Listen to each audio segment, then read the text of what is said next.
తగిన బహుమానము మనము పొందగలము.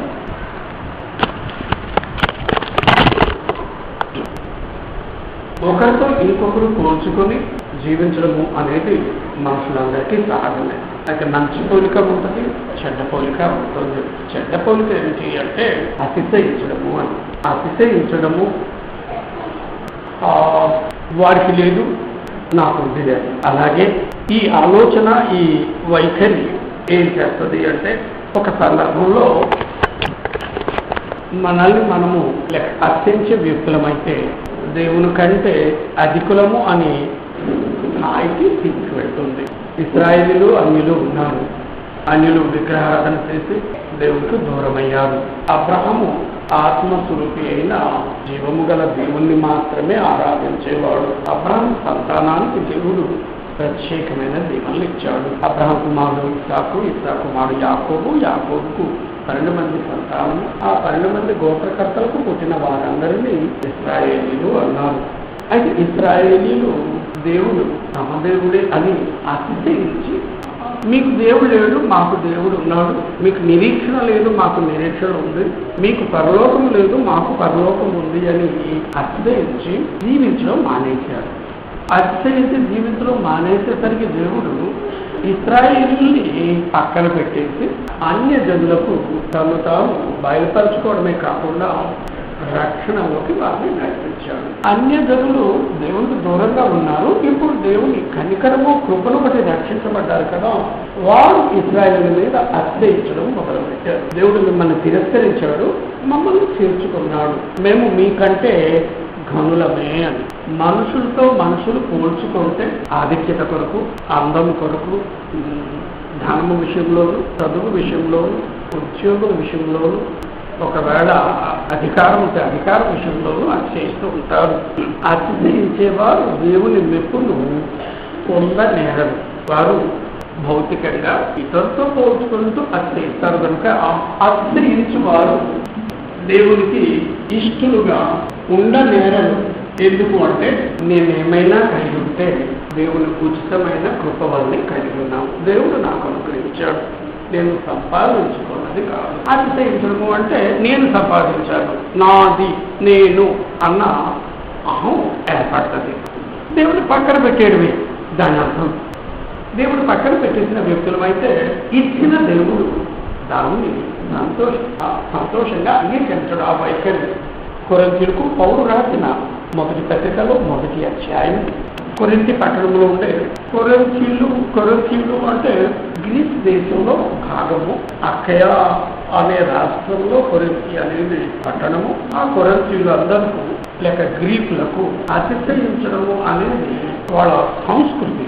ఎంత దారుణమైన వాళ్ళు అంటే ఒకళ్ళు చెడ్డ పని చేసినా సరే అందులో కూడా అతిశయిస్తారు. ఎలాగా, మాకు లాంటి చెడ్డ పనులు మాకు లాంటి పనులు ఇంకెవరైనా చేయగలరా అని చెడులో కూడా అతిశయించే స్వభావం, వైఖరి ఆ సంస్కృతిలో పెరిగిన వారందరికీ అదే అలవాటు అయిపోయింది. కొరింథీయులకు పౌలు రాసిన మొదటి పత్రిక 1వ అధ్యాయం 27వ వచనంలో 26 నుండి చదివితే, సహోదరులారా మిమ్మల్ని పిలిచిన పిలుపును చూడుడి, మీలో లోకరీతిని శారీరకంగా అంటాడు కింద ఫుట్నోట్స్ లో, లోకరీతిని జ్ఞానులు పిలువబడలేదు, ఘనులు జ్ఞానులైనను గొప్ప వంశపు వారైనను అనేకులు పిలువబడలేదు. గాని ఈ శరీరియు దేవుని ఎదుట అతిశయింపకుండునట్లు జ్ఞానులను సిగ్గుపరచుటకు లోకములో నుండి వెర్రి వారిని దేవుడు ఏర్పరచుకొని ఉన్నాడు. మీరు అతిశయిస్తూ ఉన్నారు.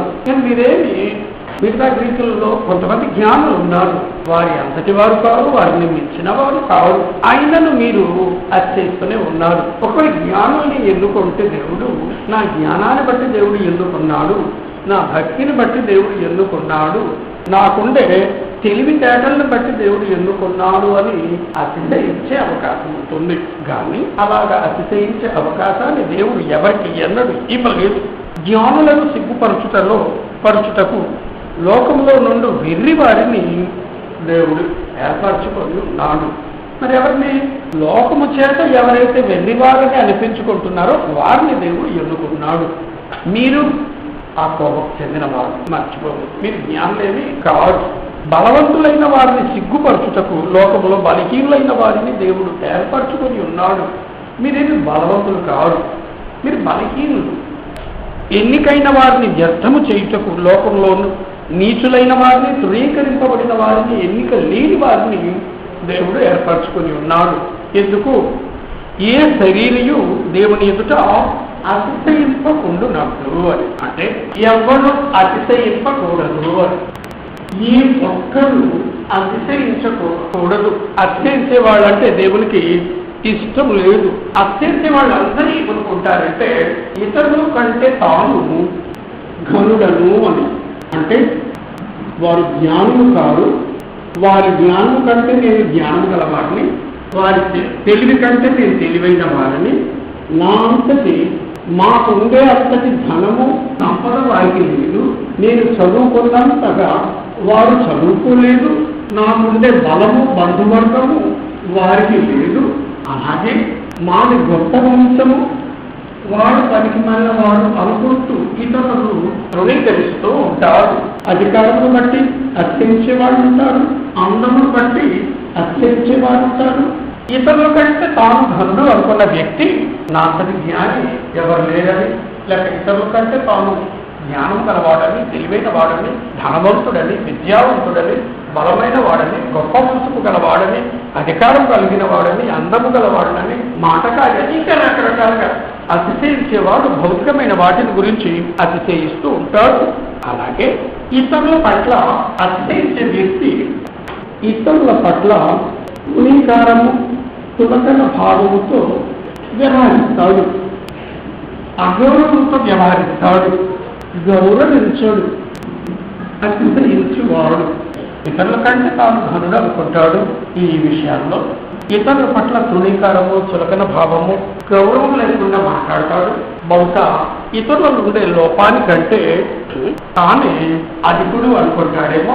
నొప్పించి మాట్లాడేవాడు, అలాగే ఇతరులు నొచ్చుకునేటట్లుగా వ్యవహరించేవాడు. కొన్నిసార్లు అలాగే అత్యంత వ్యక్తి దేవుని కంటే కూడా తాను ఘనుడు అని చర్చించుకుంటాడు. ఈ విషయంలో నెబుకద్నెజరు చక్రవర్తి మనకు గొప్ప ఉదాహరణ. ఈ విషయాన్ని మర్చిపోతారు అంటే తాము ఆ స్థితికి రావడానికి దేవుడు కారకుడు. దేవుని అందున్న కృప కీలకమైనది. దేవుడు కనికరించకపోతే ఆ స్థితికి ఏ స్థితికైనాను ఎవరైనాను చేరుకోలేరు అని. ఈ అతిశయించడం అలవాటు చేసుకుంటే, పెంచుకుంటూ ఉంటే ఒకరోజు దేవుని కంటే తాను ఘనుడు అనుకుంటారు. ఇతరులో ఉండే మన గొప్పతనం ఏమి లేదా అని ఎవరైనా అడగవచ్చు. మన గొప్పతనము ఇతరుల గొప్పతనాన్ని గుర్తించడం మీద మాత్రమే ఆధారపడి ఉంటుంది. అతిశయించేవాడు ఇతరులో ఉండే లోపాన్ని వెతుక్కుంటాడు, నాలో ఆ లోపము లేదు అనుకుంటాడు. పరిశుద్ధుడు ప్రార్థన చేసినప్పుడు కూడా అలాగే దూరముగా ఉండే సుంకరు లాంటి వాడను కూడా నేను కానందుకు మీకు కృతజ్ఞతలు తెలియజేస్తున్నాను అని. సుంకరి అలా ప్రార్థన చేయలేదు. నేను పాపిని, ఇంకొక సంగతి నాకెందుకు, నాలో ఉండే పాపాలు బోల్డేవి, నా పట్ల కనికరము చూపు. అతిశయించే వాడికి తన లోపమును గురించి ఆలోచించే అవకాశం ఉండదు, ఇష్టపడడు, తాను అనుకుంటాడు, దేవుడు అనుకోడు. తాను ఈ స్థితిలో ఉండడానికి దేవుడు కారకుడు అని అతిశయించే వ్యక్తి అనుకోడు గనుక అతిశయించేవాడంటే దేవుడికి ఇష్టం ఉండదు, దేవుడు అంగీకరించలేడు. ఏ శరీరయు దేవుని ఎదుట అతిశయించకూడదు. అతిశయించిన వ్యక్తి ఆ నెబుకద్నెజరు చక్రవర్తి ఏం చేశాడు అంటే దానియేలు గ్రంథంలో 3వ అధ్యాయం 1-6-15 వచనము, 4వ అధ్యాయంలో 27-31 వచనంలో అతన్ని ఆ స్థానంలో పెట్టిన వాడు దేవుడు. నా కష్టార్జితము అన్న వ్యక్తి కూడా అతిశయించి కోవకే చెందినవాడు. నేను రోజంతా కష్టపడుతున్నాను అని ఎవరన్నాను నేను కష్టపడి దీన్ని సంపాదించుకున్నాను అని ఎవరు భావించినను అతిశయించే వారి కోవకు ఆ వ్యక్తి చెందినవాడు అని. ఆఖరికి అతిశయించే ఈ స్వభావం ఏం చెప్తుంది అంటే దేవుడి కంటే తాను హెచ్చించుకునే స్థితికి చేర్చుతుంది. రాజకు నెబుకద్నెజరు బంగారు ప్రతిమ కోటి చేయించి దానియేలు గ్రంథం 3వ అధ్యాయము 1వ వచనము నుండి చదువుతున్నాను. బబులోను దేశంలోని దూరాయను మైదానంలో దాన్ని నిలువబెట్టించెను. అది 60 మూరల ఎత్తును 6 మూరల వెడల్పునై ఉండెను. రాజకు నెబుకద్నెజరు అధిపతులను, సేనాధిపతులను, సంస్థానాధిపతులను, మంత్రులను, ఖజానాదారులను, ధర్మశాస్త్ర విధాయకులను, న్యాయాధిపతులను, సంస్థానంలో ఆధిక్యము వహించిన వారందరినీ సమకూర్చుటకును రాజకు నెబుకద్నెజరు నిలువబెట్టించిన ప్రతిమ యొక్క ప్రతిష్టకు రప్పించుటకును దూతలను పంపించగా ఆ అధిపతులను, సేనాధిపతులను, సంస్థానాధిపతులను, మంత్రులను, ఖజానాదారులను, ధర్మశాస్త్ర విధాయకులను, న్యాయాధిపతులను, సంస్థానములలో ఆధిక్యము వహించిన వారందరూ రాజు నెబుకద్నెజరు నిలువబెట్టించిన ప్రతిమ యొక్క ప్రతిష్టకు కూడి వచ్చి రాజు నెబుకద్నెజరు నిలువబెట్టించిన ప్రతిమ ఎదుట నిలుచుండిరి. ఇట్లుండగా ఒక దూత చాటించినది ఏమనగా, జనులారా, దేశస్థులారా, ఆయా భాషను మాట్లాడువారులారా, మీకు ఆజ్ఞ ఇచ్చుచున్నాను ఏమనగా, బాకా, పెల్లన్క్రోబి, పెద్ద వీణ, సింఫోనియా, వీణే, విపంచగా సకల విధములకు వాద్య ధ్వనులు మీకు వినబడినప్పుడు రాజు నెబుకద్నెజరు నిలువబెట్టించిన కీలకమైనది. రాజు నెబుకద్నెజరు నిలువబెట్టించిన అతను తయారు చేసి నిలువబెట్టించాడు. బంగారు ప్రతిమ ఎదుట సాగిలపడి నమస్కరించుడి. సాగిలపడి నమస్కరింపని వాడెవడో వాడు మండుతున్న అగ్నిగుండంలో తక్షణమే వేయబడును. అంటే షద్రకు, మేషాకు, అబేద్నెగో అనేవాళ్ళు యెరూషలేము పట్టణము నుండి, యూదా దేశము నుండి బబులోను చెరలోకి బందీలుగా, బానిసలుగా కొనిపోబడ్డారు.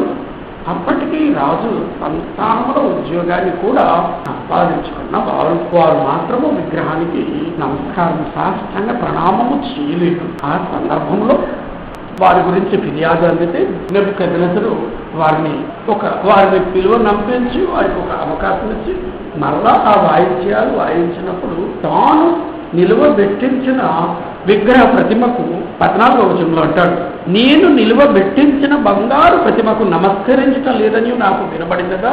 అది నిజమా? నేను నిలువబెట్టించిన, నేను తయారు చేసిన బాకాను, పిల్లన్క్రోబిని, పెద్ద వీణను, సింఫోనియను, విపంచక సకల విధములకు వాద్య ధ్వనులను మీరు విను సమయంలో సాగిలపడి నేను చేయించిన ప్రతిమకు నమస్కరించుటకు సిద్ధంగా ఉండిన ఎడల సరే, మీరు నమస్కరింపని ఎడల తక్షణమే మండుచున్న వేడిమి గల అగ్నిగుండంలో మీరు వేయబడుదురు. నా చేతిలో నుండి మిమ్మును విడిపింపగల దేవుడు ఎక్కడున్నాడు అంటే అతని దృష్టిలో దేవతలు, దేవుళ్ళు అనబడిన వారు మనుషుల చేత నిర్మించబడిన వారు. కాబట్టి మనుషులు ఆ దేవతల కంటే కనులు, ఆ దేవతలు తర్వాత దీవిస్తారు అని.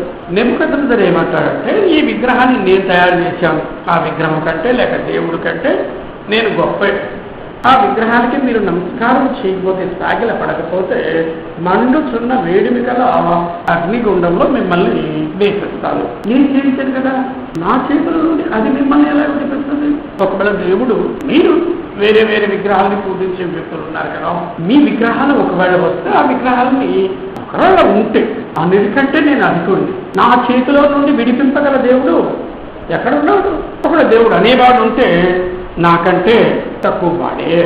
దేవుడు గడ్డి మేయించాడు. 4వ అధ్యాయంలో ఒక కళ వచ్చింది. ఆ కళకు దానియేలు అర్థం చెప్పాడు. అర్థం చెప్పిన తర్వాత, రాజా, కళ మీ గురించి వచ్చింది, మీకు జరగబోయే దాని గురించి దేవుడు తెలియపరిచాడు. అదేమిటి? నెబుకద్నెజరు భయంకరంగా ప్రవర్తిస్తూ ఉన్నాడు. ప్రజల పట్ల దయాదాక్షిణము లేకుండా మరి ప్రత్యేకంగా బందీలుగా పట్టబడిన వారి పట్ల క్రూరంగా హింసిస్తున్నాడు. ఎంత క్రూరత్వం అంటే, బ్రతికున్న మనిషిని తీసుకెళ్లి అగ్నిలో వేసేయడము అన్నది అది కనికరమా, క్రూరమా అంటే ఎవరైనా క్రూరమే అంటారు, క్రూరత్వము అంటారు. నెబుకద్నెజరు చేస్తున్నది అతనికి అర్థం అవటం లేదు. అప్పుడప్పుడు అంటాడు ఏమని, షద్రకు, మేషకు, అబేద్నెగో పూజిస్తున్న దేవుడే నిజమైన దేవుడు అంటాడు, కానీ అంగీకరించిన వ్యక్తి. 27వ వచనంలో, రాజా, నా యోచన నీ దృష్టికి నీకరమగునుగా కాని దానియేలు భిన్నవించుకుంటున్నాడు. తాను దాసుడైనను సంస్థానంలో ఒక ముఖ్యమైన పదవి కలిగి ఉండే వ్యక్తి, కలలకు అర్థం చెప్పగలిగిన వాడు. అతను వచ్చి దానియేలు వచ్చి రాజుకు కలభావము చెబుతూ, ఒకవేళ నీ పాపములు మాని, నువ్వు పాపం చేస్తున్నావు, నేను పాపం అనుకోవటం లేదు, దాన్ని మాని నీతి న్యాయములు అనుసరించి, ఈ రెండు కుదరదు. పాపం చేసేవాడు నీతి క్రియలు చేయలేడు, నీతి క్రియలు చేసేవాడు పాపము చేయలేడు. రెండు చేస్తాను అంటే అది జరగదు అంటాడు ప్రభు. ఒకడు ఇద్దరు యజమానులకు దాసుడుగా ఉండనేరడు. నీ పాపములు మాని, నువ్వు చేస్తున్నావు, మానేసి నీతి న్యాయములు అనుసరించు. పాపములు మానేసినంత మాత్రాన చాలదు, మరి ఏం చేయాలి? నీతి న్యాయాన్ని అనుసరించాలి. ఏమిటో చెప్తూ ఉన్నాడు. నీవు బాధ పెట్టిన వారి యందు కరుణ చూపిన ఎడల, నువ్వు చాలా మందిని ఏం చేశావు? బాధ పెట్టావు. అనుకోలేదు, అది నా అధికారం, నా ప్రతాపం, ఆధిక్యత, గొప్పతనం. ఎంతమందిని హింసిస్తే అంత గ్రేట్, ఎంతమందిని యుద్ధంలో చంపితే అంత గొప్ప వీరుడు అని దేవుడు ఏమంటున్నాడంటే, నువ్వు బందీలుగా తీసుకొచ్చావే, వారిని బాగా బాధ పెడుతూ ఉన్నావు, ప్రజల్ని బాధ పెడుతున్నావు.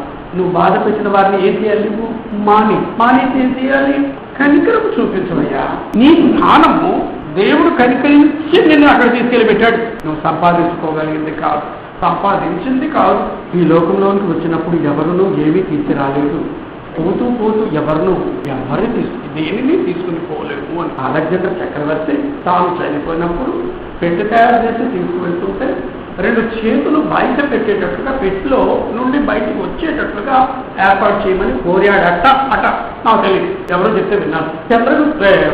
అలెగ్జాండర్ లోకమును జయించడను దేన్ని పట్టుకుపోవటం లేదు. మనం ఈ లోకానికి వచ్చినప్పుడు దేన్ని తీసుకురాలేదు అంటాడు తిమోతికి పౌలు రాసిన మొదటి పత్రిక 6వ అధ్యాయము 5, 6, 7 వచనాల్లో ఈ లోకం నుండి దేనిని తీసుకొని పోలేము. ఇక్కడ నువ్వు చక్రవర్తివు, పుట్టుకతో ఈ అధికారాన్ని సంపాదించలేడు. దేవుడు నిన్ను ఈ అధికారంలో పెట్టాడు. కాబట్టి నువ్వేం చేయాలి? బాధపెట్టి వారందరి ఎందుకు కరుణ చూపిన ఎళ్ళ నీకున్న క్షేమం నీకిక మీదట ఉండదు. ఇంతవరకు క్షేమంగానే ఉన్నావు, ఇది కొనసాగుతుంది. దానియేలు ప్రత్యుత్తరం ఇచ్చను. పైన చెప్పినదంతయు రాజుకు నెబుకద్నెజరునకు సంభవించును. 12 నెలలు గడిచిన పిమ్మట, ఒక సంవత్సరం అయింది, దానియేలు హెచ్చరిక చేసిన తర్వాత సలహా ఇచ్చాడు. అతను తన రాజధాని యొక్క బబులోనులోని నగరియందు సంచరించుతుండగా రాజు బబులోనును, ఈ మహావిశాల పట్టణము, బబులోను సామ్రాజ్యాన్ని, బబులోను పట్టణాన్ని కూడా అదే పేరు పెట్టాడు. నా బలాధికారమును, నా ప్రభావ ఘనత కనబర్చుటకై నా రాజధాని నగరుగా నేను కట్టించినది కాదా? నేను కట్టించాను. దీన్ని చూసిన వాడు నెబుకద్నెజర్ ద గ్రేట్, నెబుకద్నెజర్ గొప్ప చక్రవర్తి అనేటట్లుగా అద్భుతంగా నేను కట్టించాను. అది నా ప్రభావం, నా ఘనత, నా గొప్పతనము లోకమంతటిని తరతరాలకు చాటి చెబుతుంది అని తనలో తాను అనుకునేను, మనసులోనే అనుకుంటున్నాడంట. రాజు నోట ఈ మాట ఉండగా ఆకాశం నుండి ఒక శబ్దం వచ్చింది. ఏదేదనగా, రాజుకు నెబుకద్నెజరు, ఇదే నీకు ప్రకటన, నీ రాజ్యము నీ యొద్ద నుండి తొలగిపోయేది. నా ఆధిక్యతను కనపరచడానికి నేను కట్టాను, ఈ సామ్రాజ్యాన్ని స్థాపించాను అని నువ్వు అనుకుంటున్నావు. నీ అధికారం మీద ఉంది, నీ పరిపాలన, నీ రాజ్యం నీ యొద్ద నుండి తొలగిపోయాను. తమ యొద్ద నుండి మనుషులు నిన్ను తరిమిదరు, మనుషులే తరుగుదారు. ప్రాణభయంతో నువ్వు పరుగెడతావు. ఎక్కడికి? అడవిలో. అడవి జంతువుల మధ్య నివాసము చేయుచు పశువుల వల్ల గడ్డి మేసేదవు. నువ్వు అడవిలో నుండి బయటికి కూడా రావు, చెట్టు మీద నుండి కిందకు కూడా దిగవు.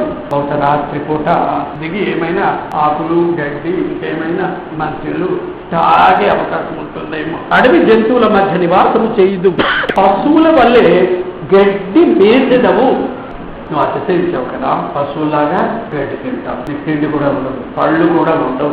బయటికి నువ్వు కనబడితే నిన్ను ప్రజలు చంపేస్తారన్న భయముతో దాక్కుంటావు. సర్వోన్నతులకు దేవుడు మానవుల రాజ్యము పైన అధికారి అయి ఉండి అన్ని దేశాల మీద దేవుడే సర్వాధికారి. తానెవరికి దాన్ని అనుగ్రహింప నిశ్చయించునో వానికి అనుగ్రహించునని నీవు తెలుసుకునే వరకు నువ్వు కాదు చక్రవర్తి, ఆ రాజు దేవుడు. ఏ వ్యక్తికి అధికారం ఇస్తే బాగుంటది అనుకుంటాడో ఆ వ్యక్తికి ఇస్తాడు అని నువ్వు తెలుసుకోవాలి. 7 కాలంలో నీకు ఇలాగూ జరుగునని చెప్పాను. 7 సంవత్సరాలు నువ్వేం చేస్తావు? గడ్డి మేస్తావు. ఎందుకు? అతిశయించావు. ఒకప్పుడు నా చేతిలో నుండి విడిపింపగల దేవుడు ఎక్కడా? ఒకళ్ళ దేవుడు ఉంటే నాకంటే తక్కువ వాడు అన్నావు. అప్పటికి నీకు ఛాన్స్ ఇచ్చాడు. నా దాసుడైన దానియల్ని పంపించాడు. అతను చెప్పాడు, పాపాలు మాని ఎవరిని హింసించొద్దు, నీతి న్యాయాన్ని అనుసరించు, నీ రాజ్యాధికారం నీకు ఉంటుంది. ఆ గడియలోనే అలాగున నెబుకద్నెజరుకు సంభవించను. మానవుల్లో నుండి అతని తరిమిది. ఆ పట్టణపు ప్రజలే చక్రవర్తిని తరిమేశారు. ఎందుకు? దేవుడు దాని వెనకున్నాడు. తరిమేశారు. అతిశయిస్తే తరుముతాడు. దేవుడు దండిస్తాడు, గడ్డి తినిపిస్తాడు.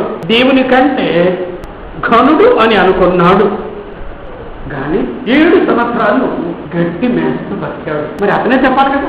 అందుకే దేవుడు అతను మారుమలుచుకుంది. తిరిగి దేవునే స్తుతిస్తే అతని అధికారము, రాజ్యము అన్నిటినీ దేవుడు తిరిగి అతనికి అనుగ్రహించాడు. యెహోవాయే దేవుడు అన్నాడు. అంగీకరించడం లేదు నాకు తెలియదు. అతిశయించే వ్యక్తి, అతిశయించువాడు ఇతరులతో మంచి సంబంధం, సత్సంబంధం కలిగి ఉండలేడు. కాబట్టి ఈ ఒక్కరు దేవుని ఎదుట అతిశయించకూడదు. అతిశయించువారు దేవునికి ఇష్టలుగా ఉండరు. తమ జ్ఞానాన్ని బట్టి, తెలివితేటలు బట్టి, ధనమును బట్టి, విద్యను బట్టి, బలమును బట్టి, వంశమును బట్టి, అధికారము, అందము, పలుకుబడి, ఇంకా చాలా ఉంటాయి. వీటిని బట్టి అతిశయించేవాడు లోకంలో ఉంటాడు. కానీ ఇవన్నీ దేవుడు ఉచితంగా అనుగ్రహించాడు, కృపను బట్టి అనుగ్రహించాడు. యోగ్యులము కాకపోయినను దేవుడు మనకు ఈ స్థితిలో ఉంచాడు. మరి అతిశయించకుండా ఉండడం ఎట్లు? అది కీలకమైనది, అవసరమైనది. అది జరిగిన సంఘటన. అలాంటి గుణ లక్షణాలు ఉండే వ్యక్తులమైతే ఖచ్చితంగా దండించబడతాము. దేవుడు ఇప్పుడు కలిగించిన స్థితిని పోగొట్టుకుంటాము. దేవుని ఘనపరచడానికి, మహిమపరచడానికి, ఆజ్ఞలు విధేయత చూపి ఆయన గుణాలు పొందడానికి ఈ స్థితిలో ఉంచాడు తప్ప ఇంకొకరి మీద అతిశయించడానికి కాదు. అన్యులు కనికరించబడి రక్షణ పొందితే, యూదులు పోగొట్టుకుంటే, యూదుల మీద అన్యులు అతిశయిస్తూ ఉంటే పౌలు అంటాడు, నువ్వు అడవి ఒలివ కొమ్మవు. అడవిలో ఉండే ఒలివ చెట్టులో కొమ్మవు. యూదులు సహజమైన ఒలివ చెట్టు కొమ్మలు. వాళ్ళు అతిశయించినందుకు దేవుడు ఏం చేశాడు? వెచ్చెట్టాడు. కాబట్టి నిన్ను అడవి ఒలివ మొక్కలో నుండి కొమ్మవై ఉన్న నిన్ను తీసుకొచ్చి ఒలివ చెట్టుకు అంటు కట్టాడు. ఆ సహజ సిద్ధమైన పోని విడిచివేయబడిన ఒలివ కొమ్మల మీద అతిశయించవద్దు. అతిశయిస్తే దేవుడు నిన్ను కూడా ఏం చేస్తాడు? దిక్కేస్తాడు. ఒకవేళ వాళ్ళు అత్యంతరం మానేసి మారు మనసు పొందితే తిరిగి వారిని దేవుడు ఏం చేస్తాడు? అంటగట్టడానికి సమర్థుడు. మరి ఏం చేయాలి? అతిశయించకుండా కనికరం చూపు. కృప. ఈ స్థితిలో నేను ఉన్నాను అంటే దేవుని కృప. కలిగి ఉన్న స్థితి కేవలము దేవుని కృప వలనే. ఆ భావన ప్రతి క్షణము ఉండాలి. పౌలు అంటాడు, కొరింథీయులకు పౌలు రాసిన మొదటి పత్రికలో 15వ అధ్యాయము 10వ వచనంలో, ఫిలిప్పీ పత్రికకు ఫిలిప్పీలకు రాస్తూ 3వ అధ్యాయము 14వ వచనంలో, 4వ అధ్యాయము 13వ వచనం క్షమించాలి, మీరు తప్పు చెప్పారు. కొరింథీయులకు పౌలు రాసిన మొదటి పత్రిక 15వ అధ్యాయము 10వ వచనంలో ఆయనను, 2వ పత్రికలో 11వ అధ్యాయంలో లిస్టు చెప్పాడు. ఏమని? ప్రభు నిమిత్తము ఎన్ని శ్రమల పాలయ్యాడో, ఎన్ని కష్టాల పాలయ్యాడో.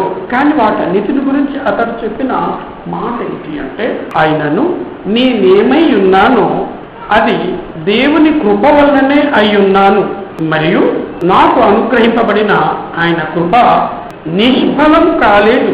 కానీ వారందరికంటే నేను ఎక్కువగా ప్రయాసపడినది నేను కాను, నాకు తోడై ఉన్న దేవుని కృపయే. ఒక నలుగురు అభినందించేసరికి మనలో ఈ అతిశయించే స్వభావం, గుణము, ఆలోచన ఏర్పడే ప్రమాదం ఉంటుంది. ఒకడు అన్నప్పుడు పోనీలు అనుకుంటాం, ఇద్దరు అభినందించినప్పుడు కొద్దిగా సంతోషంగా ఉంటుంది, ముగ్గురు అభినందించేసరికి మెరుగ్గానే, నలుగురు అన్నప్పుడు నన్ను నేను హెచ్చించుకునే ప్రమాదము. అదే సమయంలో ఇతరులను చిన్న చూపు చూస్తాను, చులకన చూపు అన్న చిన్న చూపు చూస్తాను.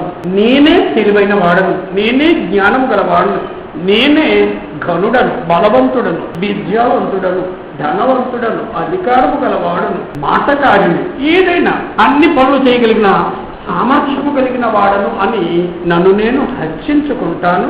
ఇతరులను అదే సమయంలో ఇతరులను తక్కువగా చూస్తాను, అంచనా వేస్తాను, తిరస్కరిస్తాను, అవమానించడానికి వెనకాడను. ఎందుకంటే గర్వాంధుడు అనే పదం వాడతారు. గర్వము, అతిశయము, అహంకారము మనోనేత్రములకు అంధత్వాన్ని, గర్వము అంతాన్ని కలుగజేస్తుంది.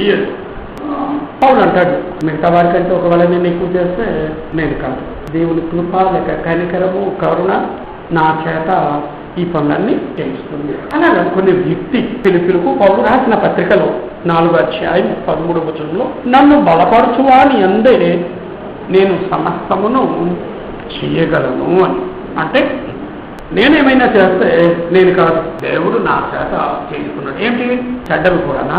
కాదు. నీతి క్రియల విషయంలో మాత్రమే. చెడ్డవి దేవుడు చేయించడు. మరి ఒకడున్నాడుగా, వాడిని వాడుకుంటాడు దేవుడు, అపవాదిని వాడుకుంటాడు చెడ్డ పనులని గురించి. దేవుడు ఎప్పుడు చెడు చెయ్యడు. నా వలన ఏమైనా నీతి కార్యాలు జరిగి ఉంటే అవి ఎవరు చేశారు? నేను చేసేది ప్రత్యేకంగా ఉన్నాయా? ఏదైనా దాన్ని గురించి నన్ను మెచ్చుకుంటారా, అభినందిస్తారా, పొగుడుతారా అన్న ప్రశ్న వేసుకోగలిగితే ఏదేవి జరిగాయో ఒకసారి జ్ఞాపకం.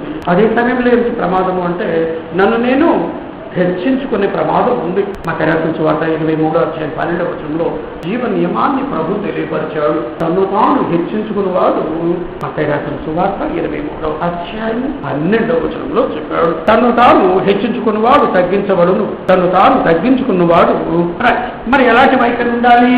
నేను లేక తాను యోగ్యుడను, అర్హుడను, తాను తన మొదటి స్థితిని మరవని వాడులాగా ఉండాలి. ఆదికాండము 32 ఒక వ్యక్తి కనబడతాడు, అద్భుతమైన చిన్న ప్రార్థన చేస్తాడు, అద్భుతమైన ప్రార్థన. కానీ ఆ ప్రార్థనలో తన మొదటి స్థితిని మాత్రం అతడు మరవలేదు. ఏమంటాడు? ఆదికాండము 32:10 పరిశీలించినట్లయితే యాకోబు మామగారి ఇంటి దగ్గర నుండి తండ్రి దగ్గరకును అన్నయ్య దగ్గరకును బయలుదేరి వస్తూ ఉండగా చేసిన ఒక చిన్న ప్రార్థన. కానీ అది వాస్తవం, మనసు విప్పి దేవుణ్ణి ఉద్దేశించి అన్న మాటలు. నీవు నీ సేవకునికి చేసిన సమస్తమైన ఉపకారములకును సమస్తమైన సత్యమునకును నేను మాత్రము నేను యోగ్యుని కాదు. నేను కష్టపడి సంపాదించాడు, వాళ్ళు తెలివైన తక్కువ వాళ్ళు, నేను తెలివైన వాడిని. నేను కష్టపడతాను, వాళ్ళు కష్టపడరు. నేను బాగా చదువుకున్నాను, వాళ్ళు బాగా చదువుకోలేదు అనుకున్న వాళ్లకు ఎదుట వ్యక్తిలో ఉండే గొప్పతనము ఎప్పుడు కనబడదు. ఎదుట వ్యక్తిలో ఉండే గొప్పతనాన్ని గుర్తించిన వాడే గొప్పవాడు అంటారు గ్రీక్ జ్ఞానులు, మేధావులు అంటారు. ఎదురు వ్యక్తి యొక్క గొప్పతనాన్ని గుర్తించని వానికి గొప్పతనం ఏముంటుంది? నీలో గొప్పతనం ఉంటుంది, ఎదురు వ్యక్తిలో గొప్పతనాన్ని నువ్వు చూడగలవు అంటారు. ఈ యాకోబు మామగారికి బయలుదేరి వెళ్తున్నప్పుడు దేవునితో ఒక ఒప్పందాన్ని కుదుర్చుకున్నాడు. 28వ ఆదికాండంలోనే 20-22 ఇది కూడా ప్రార్థనే. ఒప్పందము, ప్రార్థన రెండు కలిసి ఉన్నాయి. 20-28 వరకు. అప్పుడు యాకోబు, నేను తిరిగి నా తండ్రి ఇంటికి క్షేమంగా వచ్చున్నట్లు, తాత్కాలికంగా నేను మేనమామ వాళ్ళ ఇంటికి వెళ్ళిపోతున్నాను, కానీ మళ్ళీ నేను ఎక్కడికి వెళ్తాను? తండ్రి దగ్గరికి వెళ్ళిపోతాను. కన్న తల్లిదండ్రులు ఉన్నారు. నా తండ్రి ఇంటికి క్షేమముగా వచ్చినట్లు దేవుడు నాకు తోడై ఉండి నేను వెళ్ళుచున్న ఈ మార్గంలో నన్ను నేను కాపాడుకోగలను అని యాకోబు అనుకోలేదు. దేవుడు నన్ను కాపాడాలని, నన్ను కాపాడి తింటకు ఆహారం నేను సంపాదిస్తాను అనలేదు. యవనస్తుడు బలవంతుడు సంపాదించుకోగలను, ఎక్కడికి వెళ్ళినా సరే ఎక్కడైనా సరే నేను ఉండగలను అని చాలా మంది యవనస్తులు అనుకుంటారు. అందుకే కోపం వస్తే ఇంటి నుండి వెళ్ళిపోతాను అని ముసలోళ్ళు బెదిరిస్తారా, యవనస్తులు బెదిరిస్తారా? ఏంటి నీకు ఇష్టం అంటే వెళ్ళిపోతాను అని ఎవరంటారు? ముసలోడు. ఒక ముసలోళ్ళు వెళ్తే ఎక్కడో పడిపోయి చచ్చిపోతాము అని బహుశా అంటారేమో కానీ ఎక్కువగా బెదిరించేది మాత్రము యవనస్తులే. యాకబు యవనస్తుడు కానీ నన్ను నేను కాపాడుకోగలను అని అనుకోలేదు, నా ఆహారాన్ని నేను సంపాదించుకోగలను అని అనలేదు. నువ్వు నన్ను కాపాడి నీవు నాకు ఆహారము ధరించుకున్నటకు వస్త్రము నేను సంపాదిస్తాను అని అనలా. నన్ను కాపాడేవాడు నువ్వు, నాకు ఆహారం పెట్టేవాడు నువ్వు, నాకు వస్త్రాన్ని ధరింపజేసేవాడు కూడా నువ్వే. ఈ తెలివితేటలు పక్క పొట్లో పెడుతున్నా ఈ శక్తి, ఈ ఆలోచన, ఈ ఓపిక, ఈ భక్తి దేవుడు అంటే ఒకవేళ భయము మనం సంపాదించుకున్నది. దేవుడు ఉచితంగా అయోగ్యుడైన నాకు అనుగ్రహించాడు. నేను అర్హుడను కాను, యోగ్యుడు పాత్రుడను కాదు అంటాడు యాకోబు. అద్భుతమైన ప్రార్థన. మొదలు వెళ్ళినప్పుడు కూడా అదే వైఖరి. నేను యవనస్తుడు, నేను కష్టపడి సంపాదించుకోగలను, నాకు ఆహారము, నాకు వస్త్రము, నన్ను నేను కాపాడుకోగలను అని అనుకోవటం లేదు. నువ్వు నన్ను కాపాడాలి, ఆహారం ఇవ్వాలి, వస్త్రం ఇవ్వాలి. నాకు దయచేసిన ఎడల యెహోవా నాకు దేవుడే ఇండును, నిన్ను దేవుడిగా నేను కొలుస్తాను. మరియు స్తంభంగా నేను నిలిపిన ఈ రాయి దేవుని మందిరమగును. మరియు నీవు నాకిచ్చు యావత్తులో నేను సంపాదిస్తాను అని అల్లా, నీవు నాకిచ్చు యావత్తులో అంటే నేను సోమరుగా ఇంట్లో కూర్చుంటే నువ్వు ఇస్తావా? కాదు, నేను కష్టపడతాను, నిజాయితీగా కష్టపడతాను, రాత్రి పగలు కష్టపడతాను. కానీ ఊపిరిచ్చేది నువ్వే, బలం ఇచ్చేది నువ్వే, తెలివితేటలు ఇచ్చేది నువ్వే, గౌరవాన్ని ఇచ్చేది నువ్వే. నీవు నాకు ఇచ్చు యావత్తులో 10వ వంతు నిశ్చయముగా నీకు చెల్లించదనని మ్రొక్కుకొనెను. ఒప్పందము, మ్రొక్కుబడి, ప్రార్థన కూడా. తాను అయోగ్యుడు అనుకుంటే ఇతరుల స్థితిని గురించి ఇటువంటి జబ్బులు చేస్తే, తినడానికి తిండి లేకపోతే, ఇబ్బందులు పాలైతే నాకెందుకులే అని కాదు. ఇతరులు తనకంటే ఘనుల తక్కువరా అని ఈ ఆలోచన, ధనవంతుల తెలివైన వాళ్ళ వాటిని గురించి కాదు, ఇతరుల స్థితి గురించి ఆలోచించడు. నేను అతిశయించకుండా ఉండాలి అంటే కలిగి ఉన్న నేటి స్థితి దేవుని కనికరం వలన, కృప వలన. ఈ స్థితిని అనుభవించడానికి కూడా నేను పాత్రని. ఈ ఒక్కడికంటే నేను అధికుడను కాను. ఇతరుల స్థితిని గూర్చి ఆలోచించడము, పోల్చుకోవడము అన్నది అతిశయించకుండా ఉండడానికి దోహదపడదు. ఇతరుల స్థితిని గురించి నేను ఏం చేయకూడదు?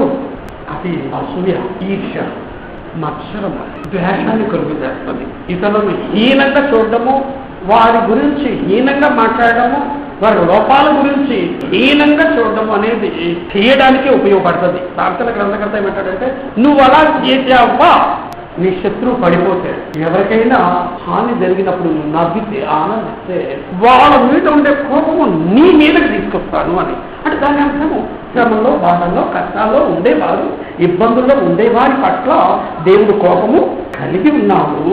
అతిశయించకుండా ఉండాలి అంటే ఏంటి? ఇంకొకరి స్థితిని గురించి, వాడు తెలివైన వాళ్ళ, ధనవంతుల, బలవంతుల, జ్ఞానవంతుల, ఏమేమి కొనుక్కున్నారు, వాళ్ళ గొప్ప మనకు తెలుసులే, అలాంటి వాటిని గురించి వద్దు. ఈ స్థితిని అనుభవించడానికి నేను పాత్రలను కాకపోయినాను, దేవుడు నాకు అనుగ్రహించాడు. అప్పుడు ఏముంటది? ఒకటి, అసూయ ఉండదు, అతిశయము ఉండదు. అసూయం ఉండదు, అతిశయం ఉండదు, త్రయీకారము ఉండదు, తృప్తి ఉంటుంది. ఈ అసూయ ఉంటేనే మిగతా దాన్ని దంభంగా ప్రవర్తించడం, హీనంగా ప్రవర్తించడము, ఇతరులను చులకనగా మాట్లాడము, చిన్న చూపుతో వ్యవహరించడం, ఇవన్నీ ఇక్కడి నుంచి మొదలవుతుంది. ఇప్పుడు నేను ఉండేది నాకు అర్థం దానికంటే కాదు. ఈ స్థితిని అనుభవించడానికి నేను పాత్రలను యాకోబు అంటాడు, అది పూర్తిగా చదవలేదు. చేతి కర్రతో యోర్దాను దాటి తిని ఇప్పుడు 2 సమూహంలో ఉన్నాయి తిని. అంటే నన్ను ఇలా చేసేవాడు.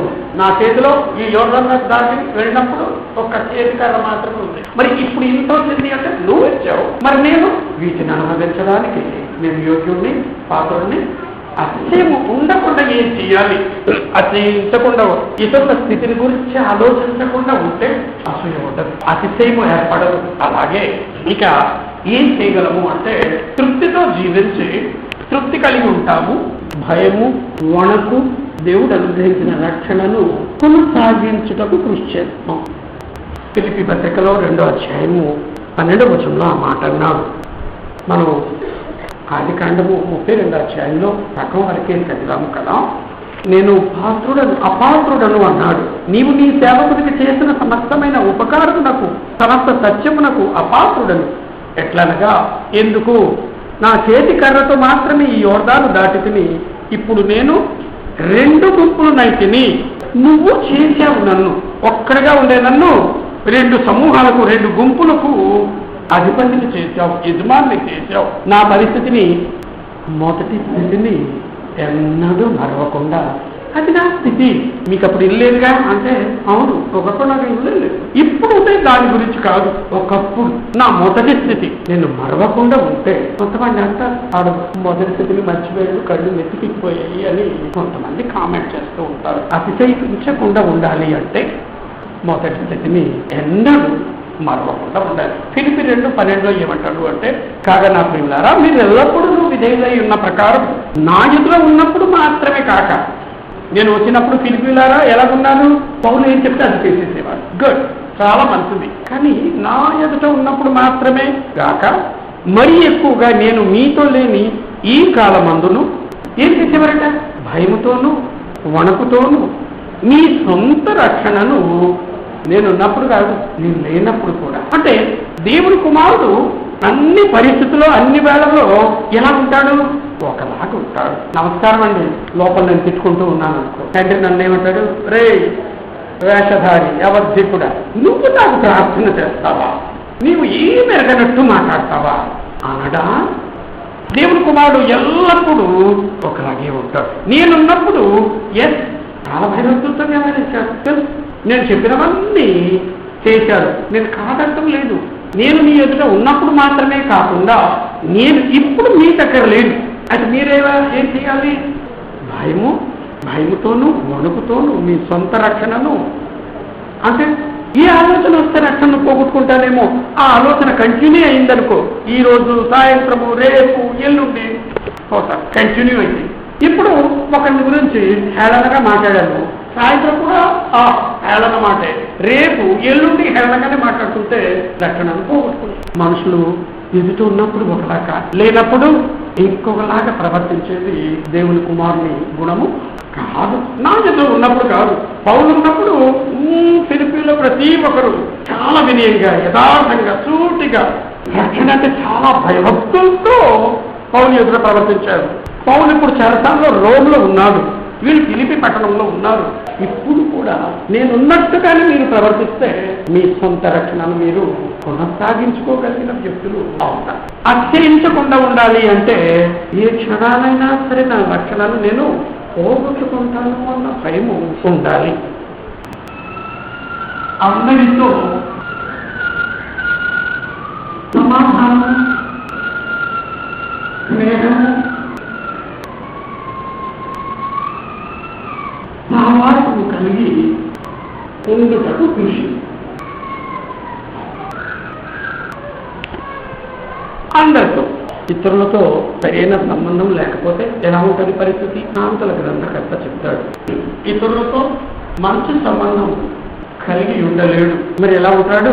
సామెతల గ్రంథము 16వ అధ్యాయం 18వ వచనంలో, నాశనమునకు ముందు గర్వము నడచును, పడిపోవుటకు ముందు అహంకారమైన మనస్సు నడుచును. అలాగే 29వ అధ్యాయంలో సామెతల గ్రంథకర్త తెలియపరిచిన మాటను జాగ్రత్తగా పరిశీలించినట్లయితే 23వ వచనం, ఎవరి గర్వము వారిని ఏం చేస్తుంది, తగ్గిస్తుంది. తను తాను హెచ్చించుకున్నవాడు తను తాను తగ్గించుకున్నవాడు. ఎవరి దృష్టిలో నేను తగ్గించుకోవాలి? మనుషులు కనబడినప్పుడా? అప్పుడు నేను వేషధారిని అవుతాను, నటుడిని అవుతాను. మనుషులు ఉన్నప్పుడు ఒకలాగా, లేనప్పుడు నాకు ఒకే ఒక ప్రేక్షకుడు ఉన్నాడు. ఆయన అన్ని చోట్ల ఉంటాడు, అన్ని సమయాల్లో ఉంటాడు. ఆయన లేని చోటు ఏది లేదు. ఎవరైనా ఆయన నా ప్రేక్షకుడు. ఆయన ఎదుట నన్ను నేను తగ్గించుకోవాలి అంటాడు సామెతల గ్రంథకర్త. వినయ మనస్కుడు ఘనతనుండును. వినయంగా ఉంటే అలాగని పర్లేదు అనేవాళ్ళు ఉంటారు. దేవుని నియమం ఉన్నతంగా జీవించడము మనకు తెలియదు. మరి తెలుసును అనుకున్నాను నేను, నాకు తెలుసును అని అచ్చయిస్తే నాకేమైనా తెలుసా? తెలుసు అన్న వాడికి ఒకటి తెలియదు అంటాడు కొరింథీయులకు రాసిన పత్రిక. తనకు తెలుసును అన్నవాడికి తెలుసుకోవాల్సింది ఒకటి కూడా. యాకోబు రాసిన పత్రిక 4వ అధ్యాయం 10వ వచనంలో, యాకోబు రాసిన పత్రిక 4వ అధ్యాయం 10వ వచనంలో ప్రభు దృష్టికి మిమ్మును మీరు తగ్గించుకునుడి. ఎప్పుడెప్పుడు చూస్తాడు? ఎప్పుడు చూస్తాడు. ఎక్కడెక్కడ చూస్తాడు? అన్ని చోట్ల చూస్తాడు. యాకోబు రాసిన పత్రిక 4వ అధ్యాయం 10వ వచనంలో అప్పుడు ఆయన మిమ్మల్ని ఏం చేస్తాడు? హెచ్చరిస్తాడు. దేవుడు ప్రతి చోట ఉంటాడు అన్న భావనతో నేను ఇతరులతో వ్యవహరిస్తానా? సామెతల గ్రంథకర్త 15వ అధ్యాయం 33వ వచనంలో ఘనతకు ముందు వినయం ఉండదు. 33వ వచనంలో యెహోవాయందు భయభక్తులు కలిగి ఉండుట జ్ఞానాభ్యాసమునకు సాధనము అంటాడు. దేవుడు అంటే భయంతో ప్రతి పని చేస్తూ ఉండడానికి ప్రయత్నం చేస్తే జ్ఞానాన్ని అభ్యాసము చేయడానికి ప్రారంభము అంటాడు. ఘనతకు ముందు వినయం ఉంటుంది అంటాడు. 22వ అధ్యాయం 4వ వచనంలో సామెతల గ్రంథమే 22వ అధ్యాయం 4వ వచనంలో యెహోవాయందు భయభక్తులు కలిగి ఉండుట వినయమునకు. నన్ను దేవుడు చూస్తున్నాడు, నా హృదయాన్ని పరిశీలిస్తున్నాడు. దేవుని ఎదుట నా హృదయం తేటగా ఉందా? హృదయ శుద్ధి గలవారు ధన్యులు. నా హృదయంలో కల్మషం ఏమైనా ఉందా? అసూయ ఉందా? కపటం ఉందా? అలాగైతే ఇతరులలో దేవుణ్ణి చూడలేదు నేను. ఇతరులలో ఇతరులలో ఉండే గొప్పతనాన్ని గుర్తించలేదు. నా హృదయము కల్మషం లేకుండా ఉండాలి. నేను ఏమైనా ఇప్పుడు కలిగి ఉంటే నేను సంపాదించానా? దేవుడు నాకు ఉచితంగా ఇచ్చాడా? కాదు, అయోగ్యుడైనా నాకు ఇచ్చాడా? ఇప్పుడు ఈ స్థితిని అనుభవించడానికి నేను అపాత్రుడను అని ఎప్పుడైనా అనుకుంటాను. అనుకున్న వ్యక్తినైతే ఇతరుల స్థితిగతుల గురించి పోల్చుకోవడము, అతిశయించడము అనేది ఈ స్థితిని కూడా అనుభవించడానికి నేను పాత్రుడను. ఊహకు అందనంతటి స్థితిని నాకు దయచేశావు అన్నాడు యాకోబు. నేను నిజంగా తృప్తి కలిగి జీవిస్తూ ఉన్నానా? అందరితో శాంతి, సమాధానము, స్నేహము, సావాసం కలిగి జీవించడానికి కృషి చేస్తానా అని ఎవరిని వారు ప్రశ్నించుకోవటం. అతిశయించే వ్యక్తులంటే దేవుడికి ఇష్టమా? అతిశయము ఎలా ఏర్పడుతుందో చెప్పాడు. నాలో ఉందా? అతిశయము లేకుండా ఉండడానికి నేనేం చెయ్యాలి? తెలియపరుస్తూ ఉన్నాడు. ఉండే స్థితి చాలా చాలా గొప్పది. ఈ స్థితిని అనుభవించడానికి నేను పాత్రుడను కానున్నాను. ఎప్పటితో పోల్చుకుని ఎవరి పట్ల నాకు అసూయాభిలాషం అనేది ఉండకుండా చేయడానికి కృషి చేయాలి. అన్యుల నుండి క్రైస్తులైన వారు యూదులు పడిపోతే వారి పట్ల చులకన భావంతో వ్యవహరించవలసిన అవసరము లేదు అంటాడు రోమపత్రిక 12వ అధ్యాయం 11వ అధ్యాయంలో అంతటి